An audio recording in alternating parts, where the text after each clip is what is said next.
Right now at 6, there's a push to get younger voters to participate in this year's primary election. And a big day for some of the victims of the Sun Prairie explosion as they receive items to help them move forward.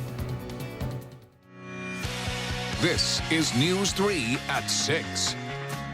Thanks for joining us. A big portion of Madison's downtown community is being encouraged to vote early because August 14th is going to be a busy day. That's because it is move-out day for college students as well as primary election day. Amanda Quintana is in the news center with why local groups are making the push to get students to plan ahead. Yes, well, polling places open today at 9 libraries and will stay open until August 11th. Groups trying to inspire young voters like Next Gen Wisconsin hope students take advantage of the opportunity to vote early because this year things will be a little different. It's a scene Madison residents know all too well. Move-out day for students living downtown. This year, it falls on primary election day. Hey, you might be busy on the 14th, but there are places you can go vote before the 14th. Both Edgewood College and University of Wisconsin students are being encouraged to take advantage of absentee and early voting, starting today at local libraries.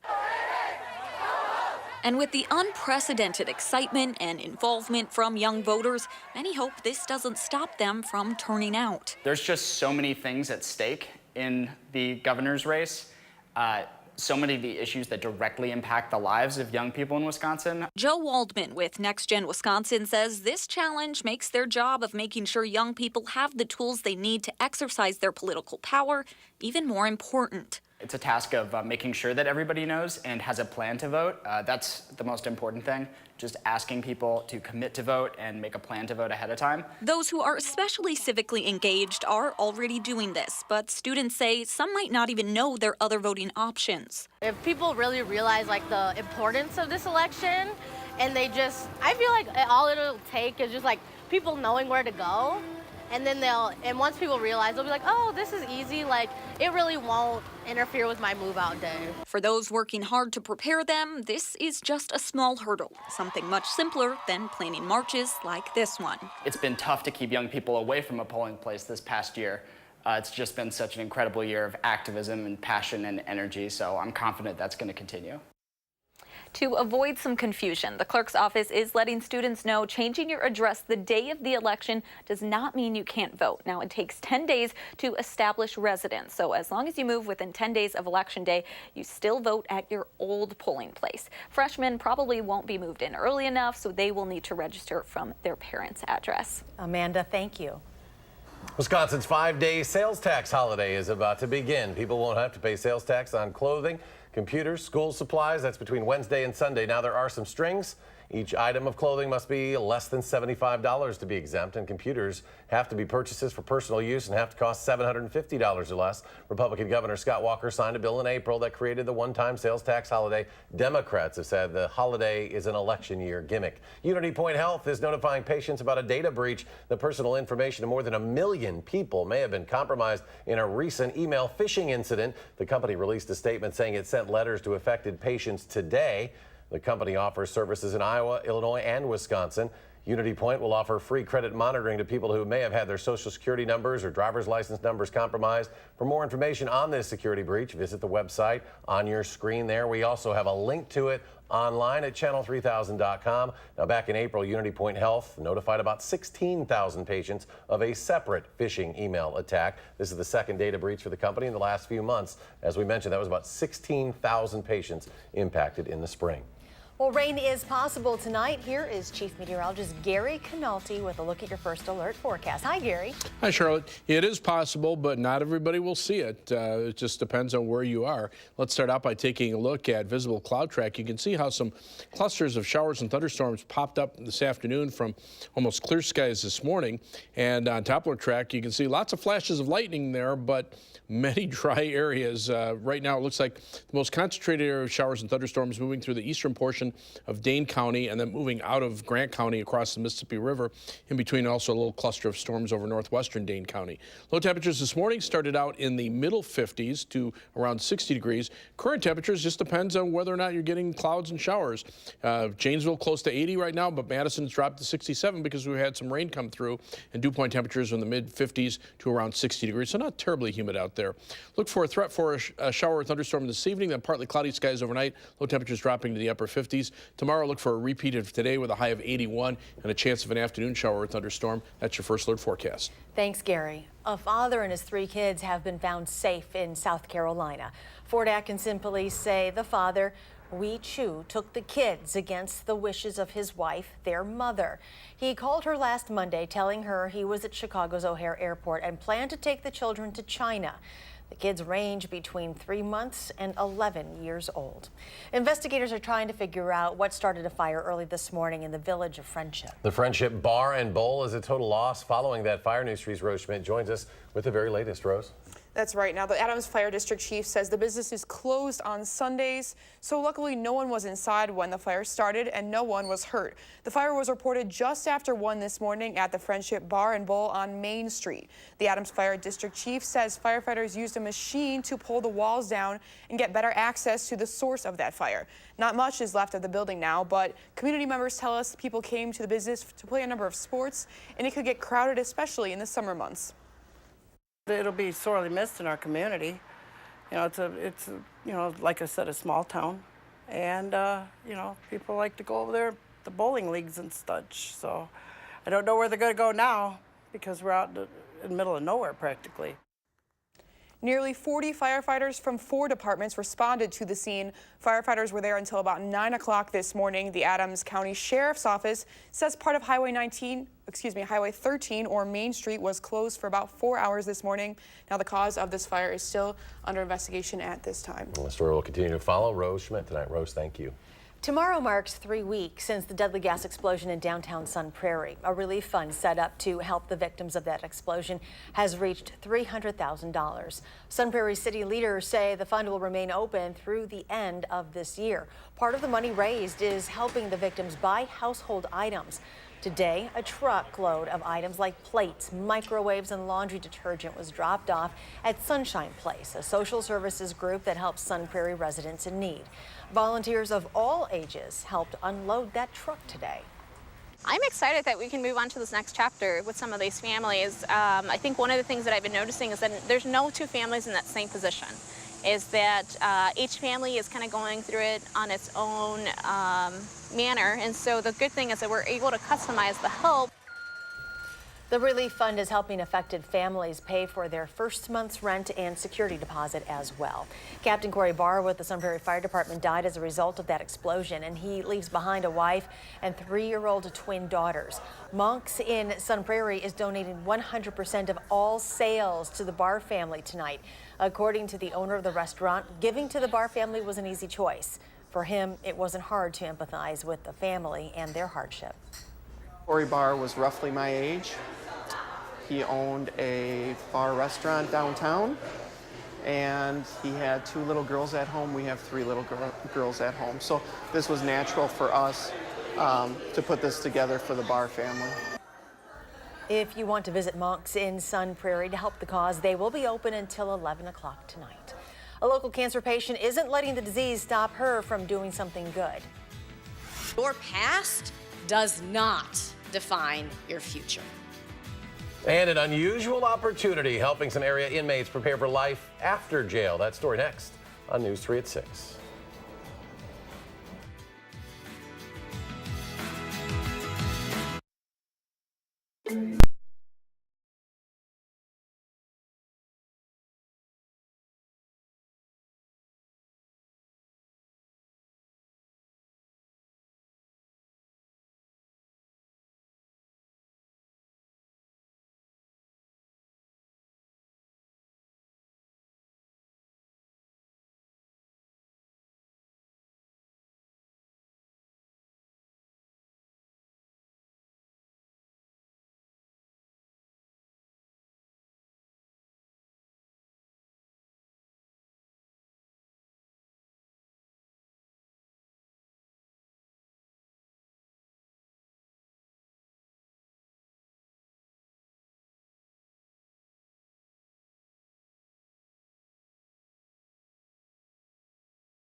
Welcome back. Many employers face challenges in hiring skilled workers due to Wisconsin's historically low unemployment rate. But the Department of Corrections is teaming up with Madison College's Construction Essentials Certificate program to help fill the void. Jamie Perez shares the story of 11 students who face a different path towards graduation and employment. That's right, guys. Well, this was an effort to not only help combat the employment issues, but also as a way to combat repeated offense from convicts. What you're about to see is proof that these 11 students can build a foundation from the bricks that were thrown their way. If you could make the investment, wouldn't you? Take the chance of an education, something that no one can take away? These guys did. Today, we honor the accomplishments of 11 individuals who have completed the coursework needed to earn their Construction Essential Certificate from Madison College. The skills to become employable after years of incarceration. Your past does not define your future. Their hope did not disappoint. Just having the opportunity to do this and have something when you get out is an advantage, is definitely an advantage. Oh, it's an incredible feeling. This was an awesome experience, and I really think that the construction industry has a lot to bring for the future. Greatly appreciate the opportunity we had to do this. It's going to take me a long ways in life. Building structures and building character. Definitely helps build character. From the classroom. And I enjoyed my conversation that we had during that class time, and understanding the commitment and dedication that these young men have, that they're going to be tremendous employees within the construction industry and further their goals and their lives in this aspect. So I congratulate you specifically from me for the work that you've done, and quite proud of all of you. To the other side. Absolutely. I think education is the key to a lot of things. You know, when I came in, I was 20 years old, just out of high school. I didn't know what I wanted to do. I was really misguided out there. And I think programs like this, you know, show guys really what they're capable of and show them that there's so much more to life than wherever we came from. % that this has changed my life, and it's going to help me prevail in life where I'll never have to worry about. This is it, and this is definitely, it's an excellent opportunity. They're proof that just go to show. Hey, you know, sometimes mistakes can be the best thing for you, you know. Now, many of the inmates already have jobs lined up when they're released from prison. Others are in the process of scheduling interviews. That's wonderful. Jamie, thank you. Thanks, Jamie. We are 2 weeks away from what is known as Hippie Christmas in Madison. City leaders with a reminder for those looking to purge before moving. That's when News 3 at 6 continues. And there's a chance for a shower or thunderstorm this evening, then to look for partly cloudy skies overnight. Tomorrow we'll repeat the process, high temperatures in the lower 80s. Of your first alert forecast in just a few minutes.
With the annual moving days in downtown Madison coming up, city officials are reminding people to recycle electronics properly. Things like computers, TVs, and monitors cannot be placed at the curb since they're banned from landfills in Wisconsin. They also must be recycled in person at the Streets Division drop-off sites instead of placed into recycling bins. We have a list of the drop-off sites online at channel3000.com. There will be a fee for recycling these items. You also have to prove you actually live in the city of Madison. There is a new CEO and president at the Overture Center for the Arts. Sandra Gage will start September 24th. She steps into a position formerly held by Ted Deedy, who retired in May of this year. More than 100 women die of metastatic breast cancer every day. And one woman here in the Madison area with that disease isn't letting it stop her from helping save others. Mary Goose was diagnosed with metastatic cancer when a scan showed that cancer cells had traveled to her hip bone. She knows she's slowly dying, but when she and her husband Rob learned about how little money is spent fighting the disease, they decided to do something about it. Less than 7% of all monies goes into metastatic breast cancer. And I thought, this is not enough. We need to do something, maybe not to save my life, but to save future generations. Nearly 30% of women diagnosed with early-stage breast cancer will develop what's called METs. Mary is swimming to change that. Her goal is to raise $1 million for the UW Carbone Cancer Center by swimming in various lakes and bodies of water around the country. Tonight, I'll share how Mary's doing something good on News 3 at 10. Look forward to that story. Gary Canalti joining us with a look at our forecast. And as we mentioned earlier, some storms just popping up around the area in different spots. And that's because of the heat that we have here. You know, I was in Alaska the last couple of weeks, and there were record high temperatures being set in Fairbanks. It was about 10 degrees warmer there in the upper 80s. We talk about climate change. Well, here is something that just kind of drives home that point. When I'm not one of those people who likes to show vacation pictures, but this is the Mendenhall Glacier northwest of Juneau, Alaska. It's about a mile from the visitor center where this picture was taken. 80 years, a little more than 80 years ago, the front of that glacier would have been where the visitor center is. That's how far this glacier has retreated because of climate change over the last 80 years. It's losing about 20 to 60 feet of ice off the front of that glacier every year. Back in 2012, that really warm year where we had all that record-breaking heat in March, it lost almost 400 feet of ice at the front edge of the glacier. A lot of those glaciers are just melting away almost before our eyes. Visible cloud track here in southern Wisconsin. You can see these pop-up showers and thunderstorms in the heat of the day. They die down pretty quickly once the sun goes down. Over the last 48 hours, you can see some areas, especially south and west of Madison, around Verona, about 2 inches of rain there. A couple spots over southeastern Dane County and into parts of Dodge County where there may have been 1 to 2 inches of rain. In other places, haven't picked up any rain or very little, just a couple of sprinkles over the last couple of days. You can see these little clusters of showers and thunderstorms actually moving from northeast to southwest. The upper level winds are very light, but they're kind of trending those storms in that direction. And you can see these showers and storms all around the Midwest, but most areas are not seeing rain at this point. We'll see very similar weather maps for tomorrow and also for Wednesday as well. High temperatures over the next week, generally above normal in the lower to middle 80s and then upper 80s on Saturday, middle 80s through much of next week. The 8 to 14-day temperature outlook just out from the Climate Prediction Center. Guess what? We're back to above normal temperatures, about a 50 to 60% chance of above normal temperatures here in Wisconsin. 8 to 14-day precipitation outlook, for some reason didn't update there, but it is showing below normal precipitation here. Live view from the Quebe Radio Skycam in Platteville. The showers and storms have now moved southwest of Platteville, so they're dry right now. The WISC Skycam showing a few peaks of sunshine in between the clouds and the Edgewater Skycam in downtown Madison. We've got the clouds there, and there have been some showers over the last couple of hours. Current conditions, 67 degrees. We've been up into the lower 80s. There is a thunderstorm being reported at the airport with the air being calm and the dew point temperature at 60. Current temperatures depend on whether or not you're getting sunshine or seeing showers and storms. Here in Madison with a thunderstorm, it's 67. Eau Claire and La Crosse, they're in the lower 80s with sunshine there. As we check out Weather Track, you can see the upper level winds from west to east to our south and from east to west to our north, and we're kind of underneath this area of lighter winds with these storms just kind of drifting along back toward the south and west. Rest of the country pretty quiet, other than some storms along the east coast. Pretty warm through much of the Midwest, especially to our north and west where there's more sunshine. Temperatures in the 80s or 90s there. A little more cloud cover keeping temperatures upper 70s to low 80s. Dew point temperatures are in the 50s and 60s. You go south of the Ohio River, that's where the really soupy air is, where dew point temperatures are around 70 degrees. And on future tracking, you see those storms dying out tonight. Watch them pop up again tomorrow. Then they die down tomorrow evening, and then we'll repeat the process again on Wednesday, this time with a cold front approaching from the northwest. Maybe a little better chance for some showers and thunderstorms Wednesday night into Thursday. We'll have to see if that interferes with concerts on the square. So our forecast for the overnight hours calls for a low of 58. Evening showers and thunderstorms lend, then just partly cloudy skies overnight. Tomorrow, look for a high of 81 with a few showers and thunderstorms. On future track, you can see these showers and storms basically drying out for tonight. Tomorrow, we're back to partly sunny skies with afternoon thunderstorms. Tomorrow night, some thunderstorms dying down, and then Wednesday they come back. 7 to 10 day forecast. Those temperatures stay on the warm side. Look for high temperatures in the lower to middle 80s with warmer weather for much of next week. Well, week 2 of training camp leaving something to be desired in the eyes of head coach Mike McCarthy so far. His thoughts, that's next in sports. News 3.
All right, well, no need to panic, but week 2 of training camp won't be going down in the history books as the greatest week ever. Linebacker Jake Ryan had to be carted off after hurting his knee during team reps. Same for safety Kentrell Bryce.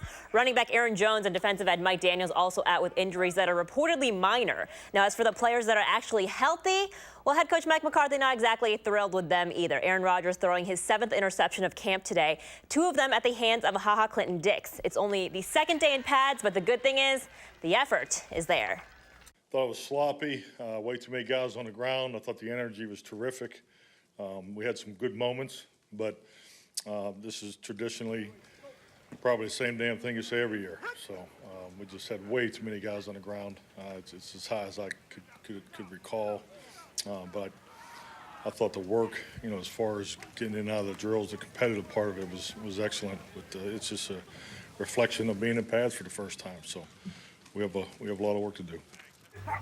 Well, down in West Virginia, former Badger J.J. Watt back on the field, and he couldn't be happier. The Texans defensive end was out for 10 months after he fractured his leg in October.